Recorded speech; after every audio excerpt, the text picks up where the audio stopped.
যে মানুষগুলো আমাকে ভালোবাসে না সে মানুষগুলো আমার সন্তানকেও ভালোবাসে না। এই কথাটা আমি খুব ভালো করেই জানি, তাই তাদের কাছে আমার সন্তানকে এক সেকেন্ডের জন্য যেতে দিব না। আমার সন্তানরা তাদের কাছে নিরাপদ না। যে মানুষের কাছে গাছই ভালো লাগে না সেই মানুষের কাছে গাছের ফল কি করে ভালো লাগবে। একটা কথা কি জানেন, শ্বশুর বাড়িতে যে বউটা ঝগড়াটে সে বউটাই সবচেয়ে বেশি আরামে থাকে, আর যে বউটা দুর্নামের বয়ে চুপ হয়ে থাকে সেই বউটার কপালে যত বেশি বদনাম জুটে। আসলে নরম পেলে সবাই গরম দেখায়।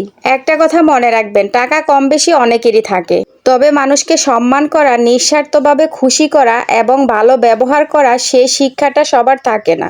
এটা নিজের বিবেক আর পারিবারিক শিক্ষা থেকেই আসে, যেটা সবার মধ্যে থাকে না। আচ্ছা যাই হোক, কথায় কথায় আপনাদের সাথে অনেক কথাই বলে ফেলেছি। আজকে আপনাদের সাথে দুপুরের রান্না বাড়াটা একটু শেয়ার করব।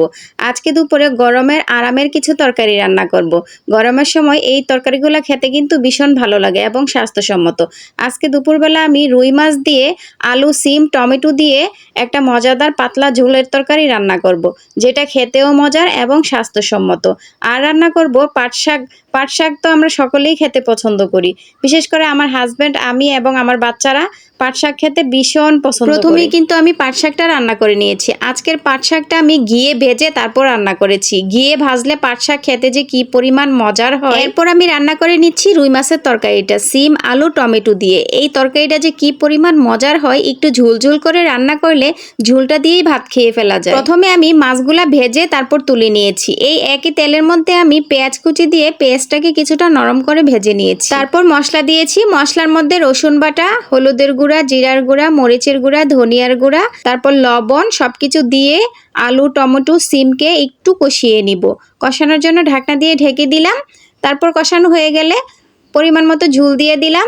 ঝোলটা দিয়ে দেওয়ার পর আবার একটু নেড়ে চেড়ে তারপর উপর দিয়ে মাছগুলা দিয়ে ঢাকনা দিয়ে ঢেকে দিব কিছুক্ষণের জন্য। কিছুক্ষণ পর দেখবেন যে সবকিছু ভালোভাবে সিদ্ধ হয়ে গেছে। আজকে মনে হয় ভাতটা একটু পরিমাণে বেশিই রান্না করতে হবে। এত মজার তরকারি রান্না করতেছি, ভাতের পাতিল তো একেবারেই খালি হয়ে যাবে। আমি সবসময় চেষ্টা করি একটু স্বাস্থ্যসম্মত তরকারি রান্না করার জন্য, তেল কমিয়ে দিয়ে একটু ঝোলঝোল করে তরকারি রান্না করার জন্য। এখন উপর দিয়ে ধনিয়া পাতা কুচি ছিটিয়ে দিব। ধনিয়া পাতাটাকে একটু নেড়েচেড়ে মিশিয়ে নিব। ব্যাস হয়ে গেল গরমের আরামের মজাদার তরকারি। তরকারিটা খেতেও মজার হয়েছে এবং খুবই স্বাস্থ্যসম্মত হয়েছে।